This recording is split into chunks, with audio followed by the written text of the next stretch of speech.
If you see this message on your screen, do not worry.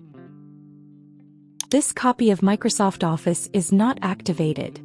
I will show you how to fix it. We will use a built-in Office tool. Let's start. First, close all Office programs.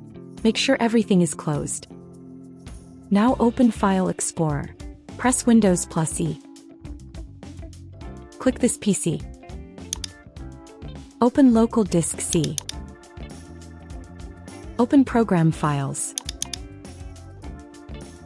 Open Microsoft Office folder. Open Office 16.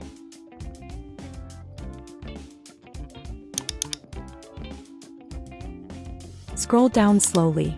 Find OSPPREARM.exe. Right-click OS. Click Run as Administrator. If a window appears, click Yes. Wait a few seconds. You may not see anything happen.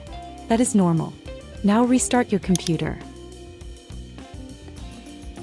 After restart, open Microsoft Word.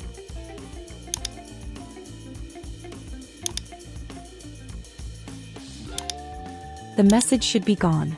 Important note: this resets the activation grace period. It does not permanently activate Office. Use this only on a legally installed copy. If this video helped you, please like and subscribe. Thank you for watching.